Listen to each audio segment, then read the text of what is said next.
Dear my channel viewers, welcome to the Voice of Marketing. Wish you all the best and success in your life. I invite all of you a new episode to face your challenge. നല്ല കസ്റ്റമറിന്റെ profile എന്തായിരിക്കണം, അതിൻ്റെ selection എന്തായിരിക്കണം എന്ന് നമ്മൾ already discuss ചെയ്ത് കഴിഞ്ഞു. ഇനി അവരുടെ മുന്നിൽ ഇതുപോലെ വന്നിരിക്കാനുള്ള ടിപ്സുകൾ, റഫറൽ മാർക്കറ്റിംഗ് അല്ലെങ്കിൽ റെക്കമെൻഡേഷൻ, അതർ കമ്പനിയിലെ എക്സിക്യൂട്ടീവ്സോ മാർക്കറ്റിംഗ് ആൻഡ് സെയിൽസിൽ വർക്ക് ചെയ്യുന്നവരോ റെക്കമെൻഡ് ചെയ്യുന്ന ഒരു ഡീലറോ ഒരു കസ്റ്റമറോ അത് ഒരു നല്ല ഫോളോ അപ്പിനുള്ള അവസ്ഥ നമുക്ക് ഉണ്ടാക്കി തരുന്നുണ്ട്. For example MG road, Ernakulam MG റോഡിൽ X&Y ഈ കമ്പനിയിൽ പോയി മാനേജിംഗ് ഡയറക്ടറെ കാണുക, പർച്ചേസ് മാനേജറെ കാണുക, അയാളുടെ ഫോൺ നമ്പർ, അദ്ദേഹത്തിൻ്റെ ഫോൺ നമ്പർ കൺവേർട്ട് ചെയ്തെടുക്കാനുള്ള ഒരു നല്ല പോസിബിലിറ്റിയാണ്. അത് ഒരിക്കലും മിസ്സാക്കരുത്.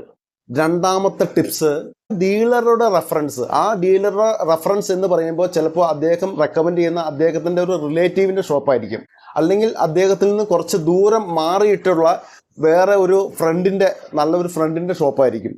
പേയ്മെൻ്റ് ഒക്കെ റെഡി പേയ്മെൻറ്റിൽ ചെയ്യുന്ന, വലിയ ഡിലേ വരാതെ നന്നായിട്ട് ഡീൽ ചെയ്യുന്ന ഒരു കസ്റ്റമർ ആണെങ്കിൽ അദ്ദേഹം റെക്കമെൻഡ് ചെയ്യുന്ന ആളും ഒരു നല്ല കസ്റ്റമർ ആയിരിക്കും. അതിന് യാതൊരു സംശയം ഉണ്ടാവില്ല.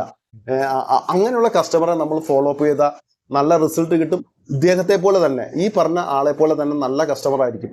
ഒരു കവി പാടി വെച്ചിട്ടില്ലേ, മുല്ലപ്പൂമ്പൊടി ഏറ്റുകിടക്കും കല്ലിനുമുണ്ടൊരു സൗരഭ്യം. നല്ല സ്റ്റോക്ക് മെയിൻറ്റെയിൻ ചെയ്യുന്ന ഷോപ്പുകളുണ്ട്. ആ ഷോപ്പുകളിലേക്ക് കയറുമ്പോൾ തന്നെ അറിയാം, ഒരു ബ്രൈറ്റ്നസ് ഉണ്ടാവും. കുറേ അധികം പ്രോഡക്റ്റുകൾ കൃത്യമായിട്ട് അവർ ഡിസ്പ്ലേ ചെയ്തിരിക്കും. ആ ഷോപ്പിലെ ഓണറെ കാണാൻ വേണ്ടി എക്സിക്യൂട്ടീവ്സൊക്കെ വെയിറ്റ് ചെയ്യുന്നുണ്ടാവാം. അധികം സെയിൽ നടത്തുക എന്ന് പറയുന്നത് അതൊരു ക്വാളിറ്റി തന്നെയാണ്. ആ ഓണറുടെയും ആ സ്റ്റാഫിൻ്റെ ഒത്തൊരുമയോടുകൂടിയുള്ള പ്രവർത്തനം കൊണ്ടാണ് അത് സാധിക്കുന്നത്. മെയിനായിട്ട് നമ്മൾ ഫോക്കസ് ചെയ്യേണ്ടത് A ക്ലാസ് ഷോപ്പുകളെയാണ്, A ക്ലാസ് ഡീലേഴ്സിനെയാണ്.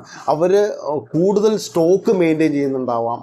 നല്ലപോലുള്ള ഒഴുക്ക്, ആളുകളുടെ പർച്ചേസ് ചെയ്യാനുള്ള ഒരു പർച്ചേസിങ് പവർ ആ ഷോപ്പിലേക്ക് ഉണ്ടാവാം. 5th ടിപ്സ് ആയിട്ട് പറയാനുള്ള, ക്വാളിറ്റി ഉള്ള വാല്യൂ ഉള്ള പ്രോഡക്റ്റുകൾ ഡീൽ ചെയ്യുന്ന ഡീലേഴ്സിനെ, ഡിസ്ട്രിബ്യൂട്ടേഴ്സിനെ നോക്കി പിടിക്കണം. അവരെ കണ്ട് മനസ്സിലാക്കണം. ആ ഷോപ്പിൽ വിസിറ്റ് ചെയ്യുമ്പോൾ, ആ ഡീലറെ വിസിറ്റ് ചെയ്യുമ്പോൾ നമുക്ക് മനസ്സിലാക്കാൻ പറ്റും. അവരെ ഫോളോ അപ്പ് ചെയ്തുകൊണ്ടേയിരിക്കണം. ഫോളോ അപ്പ് ചെയ്തുകൊണ്ട് അതൊരു നല്ല ലീഡ് ജനറേഷനാണ്. നിങ്ങളുടെ മുന്നിലേക്ക് അത്തരത്തിൽപ്പെട്ട ആളുകൾ, ഡീലേഴ്സ് ഉണ്ടെങ്കിൽ അവരുടെ മുന്നിൽ നിങ്ങൾ ഇതുപോലെ വന്നിരിക്കണം. വെയിറ്റ് ചെയ്ത് കണ്ട് നിങ്ങളുടെ വിസിറ്റിംഗ് കാർഡ് കൊടുത്ത് നിങ്ങളെ പ്രോഡക്റ്റിൻ്റെ നോളജ് കൊടുത്തിട്ടാണ് പോരാവുള്ളൂ. നല്ലൊരു പ്രൈസിങ്ങും കൊടുക്കണം. കാരണം ആ തരം കസ്റ്റമേഴ്സിനെ നമുക്ക് കിട്ടുകയാണെങ്കിൽ അത് നമ്മുടെ കമ്പനിക്ക് ഒരു മുതൽക്കൂട്ടായിരിക്കും. കാരണം ക്യാഷ് ഇൻഫ്ലോയ്ക്കുള്ള പോസിബിലിറ്റി അത്തരം കസ്റ്റമറിൽ സാധ്യത കൂടുതലുണ്ട്. 6th പോയിൻ്റായിട്ട് പറയാനുള്ളത്, ക്വാളിറ്റി കീപ്പ് ചെയ്യുന്ന ഡീലറെ, ഡിസ്ട്രിബ്യൂട്ടറെ, കസ്റ്റമറെ നമ്മൾ ഫോക്കസ് ചെയ്യണം. നമ്മൾ കൊടുക്കുന്ന പ്രോഡക്റ്റും ക്വാളിറ്റി ഉള്ളതാണെങ്കിൽ അത് ഫോളോ അപ്പിലൂടെ നമുക്ക് കിട്ടുകയാണെങ്കിൽ നല്ലൊരു ലീഡ് ജനറേഷനാണ്. നമ്മുടെ കമ്പനിയെ സംബന്ധിച്ചിടത്തോളം നല്ലൊരു അസറ്റായിരിക്കും അത്. 7th പോയിൻ്റായിട്ട് പറയാനുള്ളത്, നല്ല ബ്രാൻഡ് പ്രോഡക്റ്റ് ഡീൽ ചെയ്യുന്നവർ. ഇപ്പം നമ്മൾ പ്രോഡക്റ്റായിട്ട് അവരുടെ അടുത്തേക്ക് ചെല്ലുമ്പോൾ അവർ ആ പ്രോഡക്റ്റ് സ്റ്റഡി ചെയ്യും. നല്ല ക്വാളിറ്റി പ്രോഡക്റ്റ് ആണോ എന്ന് നോക്കും. അതിൻ്റെ പ്രൈസ്, പാക്കിങ്, ലേബലിങ്, അത് സപ്ലൈ ചെയ്യുന്ന കാര്യങ്ങൾ, ഇതെല്ലാം ഡിസ്കൗണ്ട് സ്ട്രക്ചർ, സ്കീമുകൾ, ഇതെല്ലാം വർക്കൗട്ട് ചെയ്ത് കഴിഞ്ഞ ശേഷം അവർ ഓൾറെഡി X എന്നുള്ളൊരു ബ്രാൻഡ് ഡീൽ ചെയ്യുന്നുണ്ടെങ്കിൽ അതിൻ്റെ കോമ്പറ്റീറ്റർ ആയിട്ടാണ് നമ്മൾ അവിടെ എത്തുന്നതെങ്കിൽ ഒരു X1 എന്നുള്ളൊരു സെക്കൻഡ് ബ്രാൻഡായിട്ട് കാലക്രമേണ നമ്മൾ വിസിറ്റ് ചെയ്ത് കൃത്യമായിട്ട് ഫോളോ അപ്പിലൂടെ നമ്മുടെ പ്രോഡക്റ്റ് അവരെടുക്കാനുള്ള ഒരു പോസിബിലിറ്റി കൂടുതലുണ്ട്. കാരണം നമ്മുടെ പ്രൈസ് ബെറ്ററാണ്, നമ്മുടെ സ്കീമുകൾ ബെറ്ററാണ്, നമ്മുടെ സർവീസ്, ആഫ്റ്റർ സർവീസ് അതൊക്കെ ബെറ്റർ ആണെങ്കിൽ ഉറപ്പായിട്ടും നമ്മുടെ പ്രോഡക്റ്റ് അവിടെ കയറ്റി വെച്ച് വിൽക്കാനുള്ള മനസാന്നിധ്യം അവർ കാണിക്കും എന്നുള്ള കാര്യത്തിൽ യാതൊരു ഡൗട്ടുമില്ല. അത് ചെയ്യണം. അത് ചെയ്താൽ അത് നിങ്ങൾക്ക് സാധിച്ചിരിക്കും. 8th പോയിൻ്റായിട്ട് പറയാനുള്ളത്, കോമ്പറ്റീറ്റേഴ്സ്. ആരാണ് കോമ്പറ്റീറ്റേഴ്സ്? നമ്മുടെ കോമ്പറ്റീറ്റർ ആരാണ്? നമ്മളെപ്പോലുള്ള സെയിം പ്രോഡക്റ്റ് വിൽക്കുന്ന ആളാണ് നമ്മുടെ കോമ്പറ്റീറ്റർ. നമ്മുടെ കോമ്പറ്റീറ്റർ മാർക്കറ്റിൽ എവിടെയാണ് വിൽക്കുന്നത്, ആ ഷോപ്പുകൾ ഏതൊക്കെയാണ്, ആ ഡീലർ ഏതൊക്കെയാണ്, അത് ഐഡൻറ്റിഫൈ ചെയ്യാൻ ഉള്ള ഒരു മനസാന്നിധ്യത്തിലേക്ക് നമ്മൾ ഉയരണം. എവിടെയൊക്കെ ഏതൊക്കെ സ്ഥലങ്ങളിൽ നമ്മുടെ കോമ്പറ്റീറ്റർ പ്രോഡക്റ്റ് വിൽക്കുന്നുണ്ട്, അവരുടെ സ്പെസിഫിക്കേഷൻ എന്തൊക്കെയാണ്, അവരുടെ ക്വാളിറ്റി എന്തൊക്കെയാണ്, അതിൻ്റെ ആഴങ്ങളിലേക്ക് ചെന്ന ശേഷം നമുക്ക് നമ്മുടെ പ്രോഡക്റ്റിൻ്റെ ക്വാളിറ്റി പ്രസന്റ് ചെയ്യാം.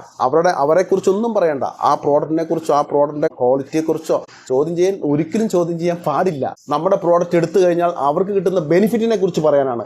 ഈ കാര്യങ്ങളൊക്കെ കൃത്യമായിട്ട് പറഞ്ഞാൽ കസ്റ്റമർ ഇന്നല്ലെങ്കിൽ നാളെ ആ കോമ്പറ്റീറ്ററെ വിട്ട് നമ്മളിലേക്ക് വരും. അല്ലെങ്കിൽ അദ്ദേഹം അതിനൊപ്പം ചേർത്ത് വെക്കാൻ നമ്മുടെ പ്രോഡക്റ്റും ചേർത്ത് വെക്കാൻ തയ്യാറാവും.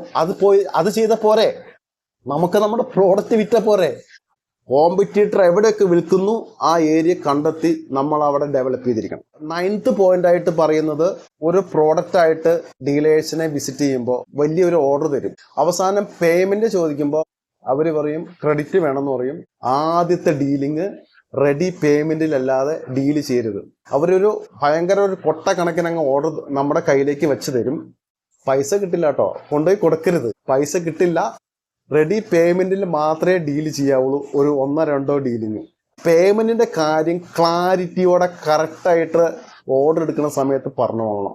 ഈ ഫോളോ അപ്പ് ചെയ്ത് ഇതിന്റെ ബാക്കിൽ നടന്ന് 2, 3, 4, 5 പ്രാവശ്യം ഫോളോ അപ്പ് ചെയ്യുമ്പോൾ തന്നെ ആ കസ്റ്റമറുടെ സ്വഭാവം നമുക്ക് ഏകദേശം മനസ്സിലാവും. അയാൾ ഏത് ടൈപ്പിൽപ്പെട്ടതാണ്, പൈസ തരുന്ന കസ്റ്റമർ ആണോ.